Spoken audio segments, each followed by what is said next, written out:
हिमाचल में नहीं चलेगी रेप पार्टियां और फोड़बाजी। कुल्लू कसोल रेप पार्टी मामले में हाईकोर्ट का सबसे बड़ा और सख्त फैसला। एसआईटी को आदेश, अगर एसपी, एसडीएम या किसी भी बड़े अधिकारी ने कोताही बरती है तो उन पर भी एफआईआर दर्ज हो। हाईकोर्ट ने अधिकारियों को ड्रग्स से जुड़ी पार्टी को रोकने में नाकाम रहने के लिए जिम्मेदार ठहराया। हाईकोर्ट ने 7 दिनों के भीतर एसपी, डीसी, संबंधित एसडीएम को बदलने के आदेश दिए। नमस्कार, हिमाचल दस्तक टीवी में आप सभी का स्वागत है। मैं हूं आपके साथ प्रवीण मुंगटा। हिमाचल, जिसे दुनिया देवभूमि के नाम से जानती है, जिसकी संस्कृति सदियों से सादगी और संस्कारों की मिसाल रही है, आज उसी देवभूमि की वादियों में जो तस्वीरें और वीडियो सामने आ रहे हैं वो न केवल चिंताजनक है बल्कि शर्मनाक भी है। हमारी देवभूमि की पवित्रता को रेप पार्टियों के नाम पर कलंकित किया जा रहा है। कुल्लू के कसोल पार्वती घाटी की वादियों से जो वीडियो और तस्वीरें सामने आ रहे हैं वो सच में देवभूमि की संस्कृति के लिए चिंताजनक है। हिमाचल, जिसे देवभूमि कहा जाता है, प्रकृति ने हमें सब कुछ दिया है, खूबसूरती, शांति और सुकून, सब कुछ।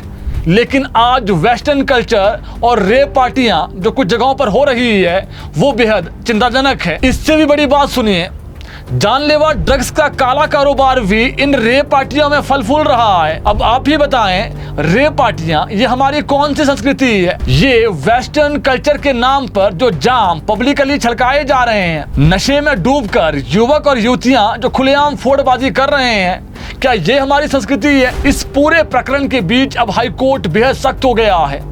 सख्त हो भी क्यों ना, हाईकोर्ट के आदेशों के बाद जब कसोल की एक घाटी में पुलिस के जांच दल ने 9 जून को हाईकोर्ट के वैकेशन बेंच के संज्ञान लेने के बाद छापा मारा तो जांच दल की रिपोर्ट के अनुसार मौके से कोकीन, एलएसडी ड्रग्स के साथ 2 पर्यटकों को गिरफ्तार किया गया। एलएसडी ड्रग्स, जिसका हिमाचल में बहुत कम लोगों ने नाम सुना होगा, ऐसे ड्रग्स पहुंच गए हैं। बिना परमिट के परोसी जा रही भारी मात्रा में शराब, बियर की बोतलें, चरस, गांजा भरने के लिए इस्तेमाल होने वाले रोलिंग पेपर्स मौके से बरामद किए गए। इतना ही नहीं, इस पार्टी में डीजे का काम कर रही रूस की डारिया कुज़मिन की संदिग्ध परिस्थितियों में मौत हो गई थी। शुरुआती जांच में सामने आया है कि मौत की वजह ड्रग ओवरडोज हो सकती है। हाईकोर्ट ने कहा कि अगर 9 जून को कोर्ट की वैकेशन बेंच ने दखल न दिया होता तो ये पार्टी प्रशासन की नाक के नीचे 11 जून तक मजे से चलती रहती। आपको बता दें, कुल्लू के कसोल में नियमों को ताक पर रखकर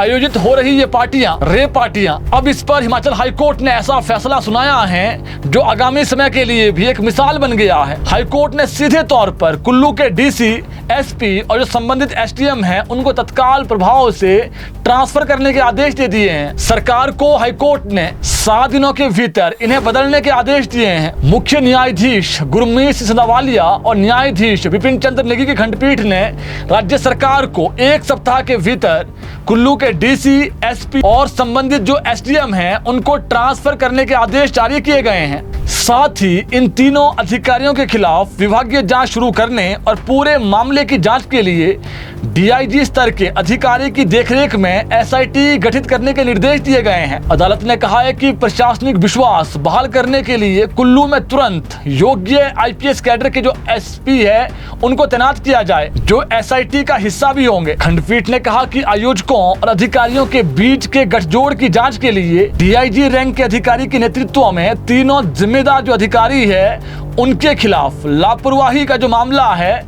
अगर कोताही बरती गई है तो दर्ज किया जाए। बाकी अगली सुनवाई इस मामले में 6 अगस्त को अनुपालन रिपोर्ट के साथ होगी। यानी हाईकोर्ट ने स्थानीय प्रशासन को कड़े तेवर दिखाए हैं। आपको बता दें, हाईकोर्ट में ये मामला जनहित याचिका के जरिए पहुंचा और इसमें आरोप था कि कसोल के ग्रीन फॉरेस्ट में 7 जून से 11 जून तक बड़े पैमाने पर रेप पार्टी का आयोजन किया गया। इस पार्टी में देश विदेश, बेंगलोर, हैदराबाद, गोवा, दिल्ली, चंडीगढ़ और इजराइल से हजारों पर्यटक पहुंचे। सबसे चौंकाने वाला खुलासा ये हुआ है कि 5 जून को ही मणिकरण के थाना प्रभारी और जो पुलिस उप अधीक्षक हैं उन्होंने अपनी रिपोर्ट में स्पष्ट चेतावनी दी थी, इस सुनसान जंगली इलाके में 3000 से 3500 लोगों के जुटने की उम्मीद है। यहाँ पर मादक पदार्थों की तस्करी और और उपभोग की पूरी संभावना है। थाने में सीमित पुलिस बल होने के कारण हर व्यक्ति पर नजर रखना मुमकिन नहीं होगा। अदालत ने पाया कि इस गंभीर और प्रतिकूल रिपोर्ट के बावजूद अगले ही दिन